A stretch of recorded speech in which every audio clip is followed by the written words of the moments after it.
Aham Vaishvanaro Bhutva Praninam Dehamashritah Pranapana Samayuktam Pachamyannam Chaturvidam. This is the 14th shloka of the 15th chapter of the Holy Gita. One of my very favorite shlokas. Why is it my favorite? Well, for that, you will have to listen carefully till the end of this video.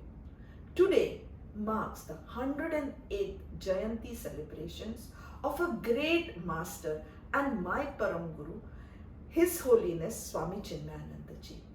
Swami Chinmaynand Ji worked tirelessly to bring the knowledge of the Upanishad and the Gita to the English-speaking classes and masses of our dear Bharat. And if truly Gita goes through us, the entire caliber of every human being will rise higher. This is a text which is a dialogue between an eternal management consultant, coach, guru, friend to his ardent devotee, friend, his sakha, and his great student Arjuna. Through the ages, this has been a guidebook of self-unfoldment. And let us see, what does the 14th shloka of the 15th chapter say to us? And since I am going to read the exposition of my Param Guru, I expect utmost attention from all of you. And mind you, it is connected to your health. So all ears open. Having become the fire Vaishvanara, I abide in the body of beings associated with prana and apana and digest the fourfold food.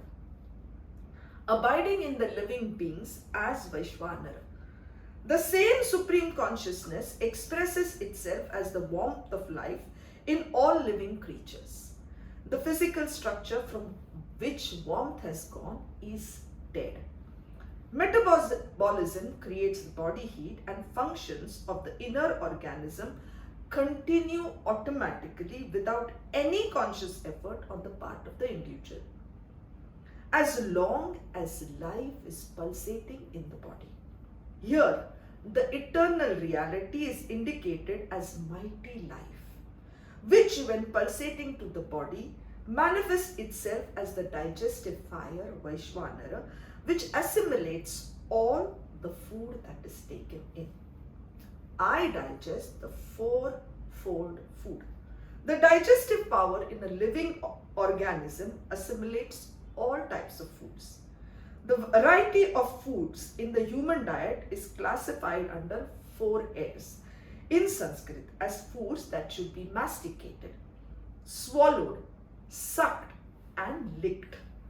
Under these 4 types, we can embrace all kinds of foods: vegetarian, non-vegetarian, prepared and unprepared, raw and ripe. All things consumed by the mouth are digested, assimilated and absorbed because of the digestive system. And the power of the digestive system is nothing but a manifestation of the all-present life principle. Associated with prana and apana, the 2 physiological functions of perception and excretion in all living creatures are called as prana and apana. Here, however, these terms can be considered in the broadest general sense.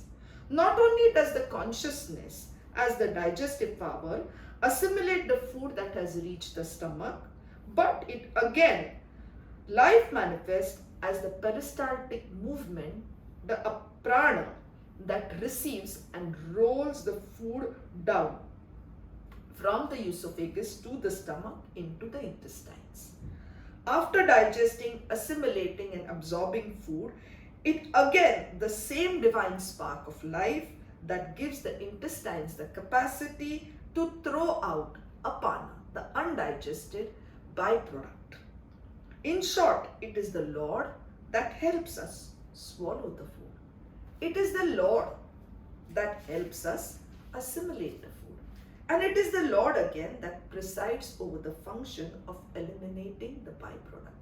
What a beautiful commentary by our Gurudev, Swami Chinmaynand Ji. Worth pondering, isn't it?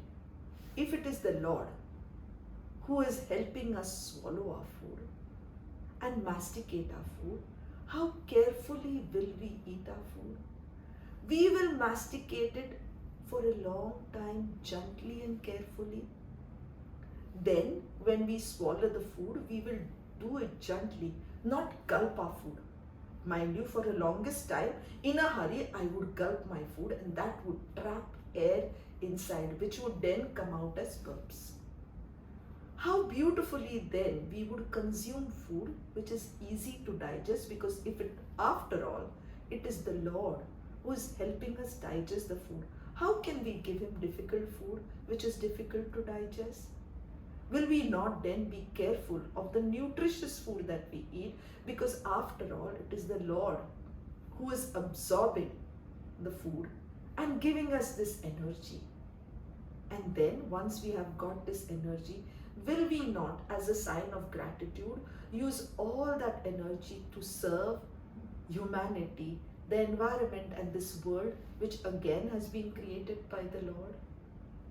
Will we not look at our plate and see that other living beings, be it plants or animals, who had the same life energy, laid down their lives so that we could grow and survive? Wouldn't then we be grateful for each and everything that is in our plate, however simple it is? Will we not then not waste food, because it is somebody's life which is out there?